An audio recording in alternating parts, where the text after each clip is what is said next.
Perkenalkan, nama saya Yunus dari 10 TKJ 3. Hari ini saya akan menjelaskan materi ringkas sejarah tentang agama Hindu dan Buddha.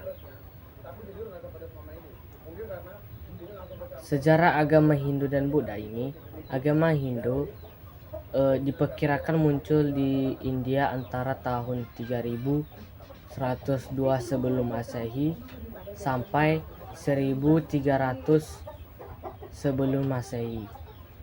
Ada yang mengatakan sekitar tahun 1500 sebelum Masehi.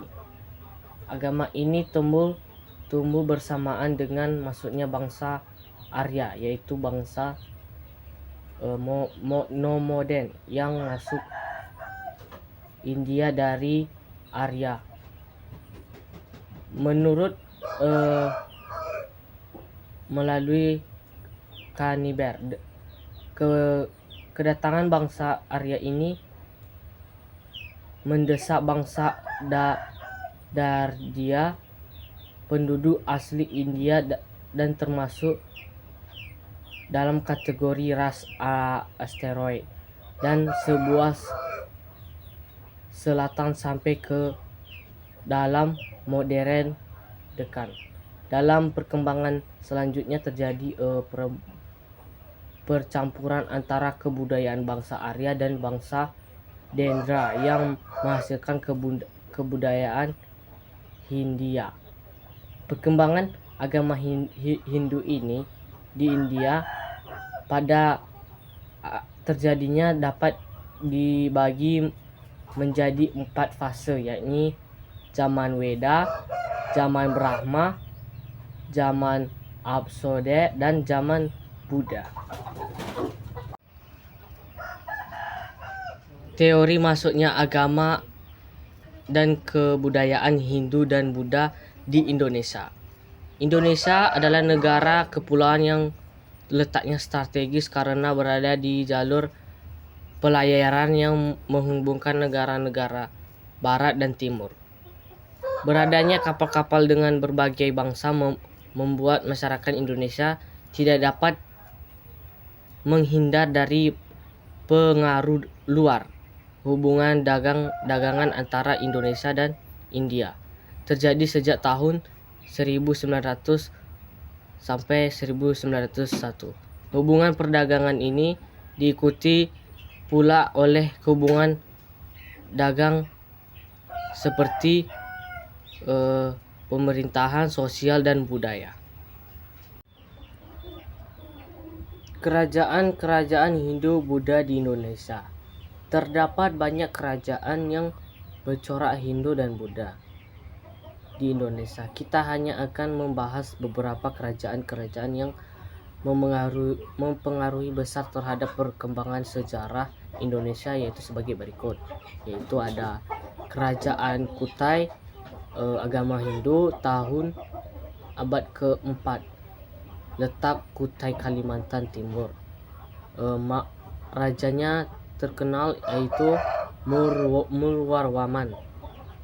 Kerajaan kedua ada Tarumanagara, agama Hindu, tahun abad ke-5, letak Jawa Barat. Raja terkenalnya ada Purnawarman. Dan ada Kerajaan Melayu, agama Buddha, abad ke-6 sampai abad ke-9, letak di Jambi. Raja terkenal ada St. Mauli Wamadewa Adimayamur. Kerajaan Kalingga, agama Buddha, tahun. Bukti-bukti pengaruh Hindu dan Buddha dalam masyarakat yang masih ada hingga kini. Penyebaran agama dan kebudayaan Hindu dan Buddha berlangsung sangat lama, yaitu sejak abad ke-1 hingga abad ke-10 yang ditandai dengan berakhirnya kerajaan Majapahit. Hal ini tentu saja menjadikan pengaruh Hindu dan Buddha sangat kuat tertanam dalam kehidupan masyarakat Nusantara. Oleh karena itu, Bukanlah merupakan sesuatu yang mengherankan jika masih banyak kita temui peninggalan kebudayaan Hindu. Buddha di Nusantara, peninggalan sejarah Hindu dan Buddha di Nusantara tidak hanya terbatas pada tinggalan-tinggalan yang berwujud benda atau fisik, tetapi juga nilai budaya atau non-fisik. Berikut peninggalan-peninggalan sejarah dari masa Hindu dan Buddha, yaitu pertama ada bahasa dan tulisan. Maksudnya bangsa India kebudayaan Hindu ke Nusantara sejak abad ke-1 Masehi mengantarkan masyarakat Nusantara ke budaya tulisan atau masa aksara atau masa ketika mereka mengenal dan mempraktikkan tradisi tulisan. Budaya tulis itu menggunakan bahasa Sanskerta dengan huruf Pahlawan, yaitu sejenis tulisan yang ditemukan juga di wilayah India bagian selatan. Dalam perkembangannya, huruf Pahlawan menjadi dasar dari huruf-huruf lain di Indonesia seperti huruf Kawi, Jawa kuno, Bali kuno, Lampung, Batak, Bugis, Makassar. Adapun bahasa Sanskerta tidak berkembang sepesat huruf Pallawa. Bukti pertama dikenalnya tulisan aksara di Nusantara adalah penemuan tulisan di atas 7 buah yupa abad ke-4 di wilayah Kutai, Kalimantan Timur. Sejak sejarah berupa tulisan itu dapat dilihat melalui berbagai prasasti, kitab, dan manuskrip naskah.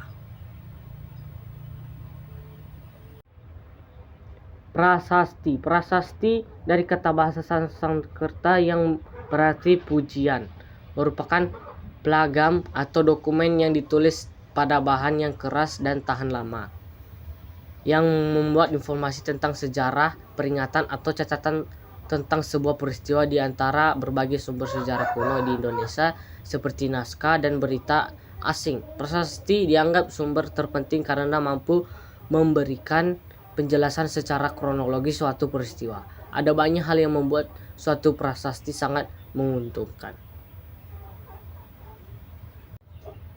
Kitab. Dalam perkembangannya, pengenalan bahasa dari tulisan memungkinkan Pujagan Nusantara melahirkan karya-karya sastra berupa kitab. Kitab adalah kumpulan kisah, catatan, atau laporan tentang suatu peristiwa. Kadang di dalamnya terdapat juga mitos. Pada masa Hindu Buddha, biasanya kitab ditulis di atas daun lontar. Tulisan di dalamnya umumnya bukan merupakan kalimat langsung, melainkan ditulis dalam rangkaian puisi yang indah dan terbagi ke dalam sejumlah bait yang disebut pupuh. Adapun ungkapan yang ditulis dalam bentuk puisi ini biasa disebut kakawin.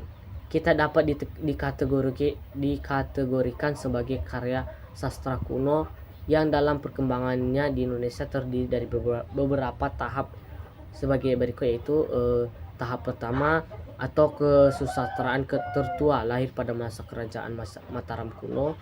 Kitab terkenalnya Shanghai Kamayanika oleh Sambara Suryawana. Kitab ini menjelaskan tentang ajaran Buddha aliran Trayana.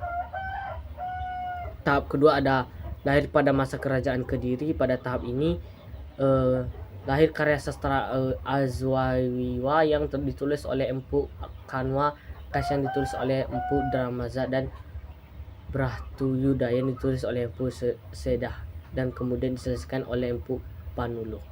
Kerajaan Kediri tercatat sebagai kerajaan yang memiliki hasil sastra kuno yang cukup banyak, terutama pada saat pemerintahan Raja Jayabaya. Tahap ketiga yaitu kesusastraan yang lahir pada zaman Majapahit.